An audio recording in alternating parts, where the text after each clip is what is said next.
एक राजा था। उसमें एक आदत बहुत गंदी थी। लड़कियों से बहुत नफरत करता था। भगवान की कुदरत थी कि उसके यहाँ पहले बेटा पैदा हुआ। उसे अपना बेटा बहुत प्यारा और दुलारा था। उसका बहुत अच्छे से पालन पोषण कर रहा था। कुछ सालों बाद उसकी बीवी फिर से प्रेग्नेंट हो गई। उसके डिलीवरी के दिन भी नज़दीक आ गए, लेकिन राजा को किसी दूसरे राज्य में राजा के यहाँ दावत पर जाना पड़ा। जाने से पहले राजा ने अपनी रानी मीरा को हुक्म दिया कि मैं कहीं जा रहा हूँ। अगर मेरे जाने के बाद डिलीवरी हो गई, लड़का हुआ तो ठीक है, लेकिन लड़की हुई तो उसे जान से मार देना। राजा यह कहकर चला गया। कुछ दिनों बाद उसके यहाँ लड़की पैदा हुई। माँ को अपनी औलाद बहुत प्यारी होती है। रानी मीरा बहुत रोने लगी। हे भगवान, अब मैं क्या करूं? रानी के डिलीवरी के वक्त दाई आई हुई थी। वो मीरा की हालत से अच्छी तरह वाकिफ थी। भगवान ने उसके दिल रहम पैदा कर दिया। उसने मीरा से कहा कि आप दिल छोटा मत कीजिए, मैं महल में से इस लड़की को जान से मारने के बहाने ले जाऊंगी, पर मैं यहाँ से उसे अपने घर ले जाकर पालूंगी। अगर आप किसी तरह से लड़की के लिए खर्चा पानी भेजती रहोगी तो मैं आपकी लड़की को खुशी खुशी पाल लूंगी और किसी को कानोकार खबर नहीं होने दूंगी। मीरा ने कुछ सोना चांदी और अपने जेवर जब उस लड़की के वास्ते भिजवा दिए और अपनी मासूम सी बच्ची को उस दाई के हवाले कर दिया, और लड़की पैदा होने की खबर पूरे महल में फैल चुकी थी। दाई ने उस मासूम सी बच्ची को ले जाकर जान से मार दिया और यह वाली बात भी पूरे महल में फैला दिया गया। जबकि दाई ने उस राजकुमारी को अपने घर लाकर पूरे नाज और नियमित उसका पालन पोषण करने लगी। जब राजा अपने सफर से वापस आता है तो उसे यही बात बताई जाती है कि आपके जाने के बाद लड़की हुई थी और आपके हुक्म के मुताबिक हमने उसे मार दिया है। तो राजा यह बात सुनकर खुश हुआ और इधर दाई ने उस बच्ची को अपनी बेटी रुक्मणी के यहाँ भेज दिया था और कभी कभार महल में मीरा को दिखाने के लिए लाती थी। मीरा अपनी बेटी को देखकर अपनी ममता को रोक नहीं पाती। दाई को समय समय पर कुछ रुपया पैसा और सोना चांदी भी दिया करती थी। मीरा उधर राजकुमारी की परवरिश भी अच्छी तरह से हो रही थी। उसके कद काठी और रंग खूबसूरत जवान होने लगे थे। अब एक राजकुमारी की तरह दिखने लगी।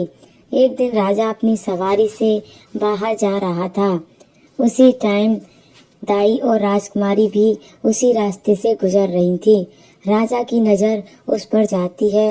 वह दाई को पूछता है, यह कौन है? दाई कहती है, यह मेरी नवासी है। राजा दाई को फरमान सुना देता है कि यह मुझे बहुत पसंद आई है। हकीकत का किसी को पता नहीं था। मुझे आपकी नवासी से शादी करनी है। तो दाई सिर पर आसमान गिर चुके था। हे भगवान, ऐसा पाप होगा। भगवान, मैं क्या करूं? मना कर दिया तो राजा मुझे नहीं छोड़ेगा। तब दाई कहती है, राजा को किसी गरीब लड़की से रिश्ता जोड़ने की क्या जरूरत है, और कहकर चली जाती है। 2 बार उसके घर तो नहीं गया, लेकिन बार बार उसको अलग अलग आदमी भेजता रहा और उसको परेशान करता रहता। राजा ने बहुत पैसे और रुपए की धमकी भी दी, लेकिन दाई राजी नहीं हुई। तब दाई को पकड़ लिया और सिपाहियों ने पीटना शुरू कर दिया। दाई पहले से ही बुजुर्ग थी। तब दाई के मुंह से सच्चाई निकल गई।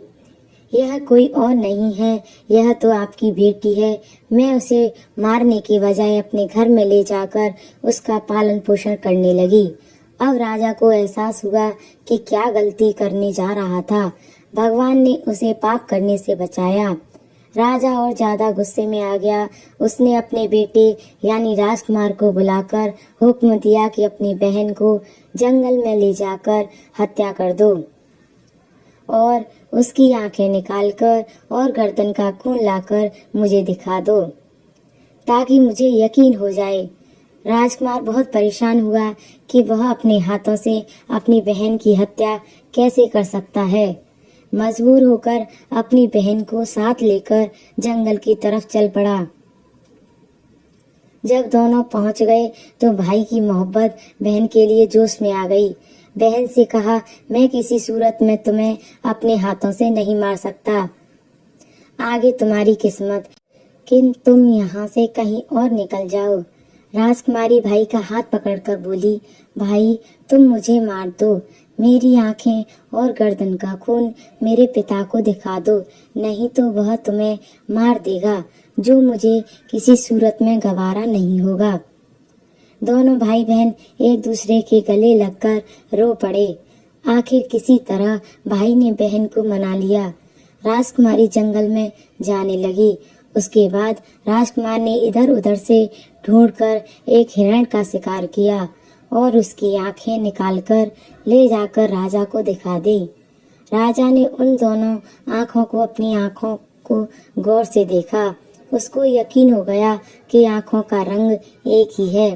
मीरा ने अपने बेटे को किसी तरह बुलाकर उससे अपनी बेटी का हाल पूछा। राजकुमार ने अपनी माँ के सामने सच बता दिया। मीरा ने आसमान की तरफ हाथ करके ऊपर उठाया और अपनी बेटी के लिए प्रार्थना करने लगी कि हे भगवान, तू ही मेरी बेटी की हिफाजत कर, उसे अपनी शक्ति के साए में रख और उसे किसी अच्छी जगह पर पहुंचा दे। अब राजकुमारी जंगलों में रहने लगी। भूखे प्यासे और अपने आप को जीवित रखने के लिए पेड़ों के पत्ते और खाल खाने लगी। समय गुजरता गया। झाड़ी और कांटों में उलझकर उसके कपड़े छलनी छलनी हो गए। अब उसके बदन पर कोई भी कपड़ा नहीं था। एक दिन किसी दूसरे राज्य का राजा उस जंगलों के रास्ते से जा रहा था। उस हिसाब से उसी रास्ते पर निकला जिधर राजकुमारी थी। राजकुमारी के कानों में किसी घोड़े के कदमों की आहट पड़ी तो बहुत जल्दी से घने पेड़ पर चढ़ गई और उस पेड़ के पत्ते तोड़कर अपने आप को ढकने लगी और छुपकर पेड़ पर बैठ गई। राजा अपने ख्यालों में गुम था। उसकी नजर उस पेड़ के झाड़ी पत्तों पर गई और छुपी हुई राजकुमारी पर उसकी नजर पड़ गई और वह एकदम से डर गया, उछलकर नीचे गिर पड़ा और राजकुमार ने पुकार कर कहा, कहाँ है मुसाफिर? मैं एक लड़की हूँ और मेरे जिस्म पर कपड़े के नाम पर कुछ भी नहीं है। अगर तुम अपने नीचे बिछी चादर को मेरी तरफ दोगे तो मैं अपने आप को ढककर नीचे उतर आऊंगी। मैं आपको अपनी दुखियारी पूरी कहानी सुना पाऊंगी। राजा ने अपने नीचे बिछी हुई चादर को राजकुमारी की तरफ फेंक दिया। राजकुमारी ने कपड़े से अपने आप को अच्छी तरह से ढक लिया। राजकुमारी को देखा तो उसके होश गुम हो गए। उसके पूरे राज्य में इतनी खूबसूरत लड़की नहीं थी। उस राजकुमारी का दिल उस पर आ जाता है। अगर तुम बुरा न मानो तो मैं तुमसे शादी करके अपनी रानी बनाना चाहता हूँ। राजकुमारी के लिए तो ऐसा हो गया कि अंधा क्या मांगे दो आंखें, जल्दी से हाँ कर देती है। ऐसा चाहती थी।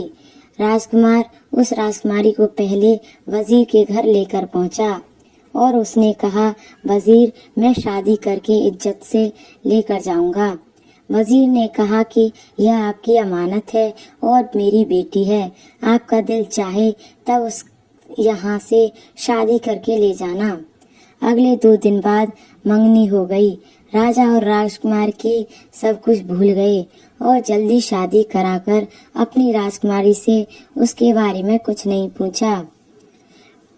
कई साल बाद उसके यहाँ बेटा की पैदाइश हुई। राजा बहुत खुश था। उसने राजकुमारी से कहा कि भगवान ने हमें 2 औलादें दे दी, बेटा और बेटी दोनों दे दिए, तो एक बेटी की माँ बन गई हो। और मुझे बताओ कि तुम कौन हो और तुम किसकी बेटी हो और कौन से राज्य से हो। राजकुमारी ने किसी तरीके से राजा को टाल दिया। फिर कई साल गुजर गए। फिर तीसरी औलाद का जन्म हुआ। फिर से राजा ने वही सवाल दोहराया। आखिरकार उनके यहाँ 5वीं हुई तो उस मौके पर राजा ने फिर पूछा। हकीकत मालूम करने के लिए उसने मुझे किस तरह बचाया। इस तरह यह बात सुनकर राजा बिल्कुल दंग रह गया और राजकुमारी के पिता को बुलाया गया। राजा अपनी बेटी को देखकर दंग रह गया और अपनी बेटी से नजरें नहीं मिला पा रहा था। राजा ने अपनी सारी गलतियों का पश्चाताप किया और अपनी बेटी को गले लगाया। मीरा भी अपनी बेटी को देखकर बहुत खुश हो गई और भगवान से प्रार्थना करने लगी, आज तुमने मेरी लाज बचा ली। यह कहानी अच्छी लगे तो लाइक, शेयर और सब्सक्राइब करें। धन्यवाद।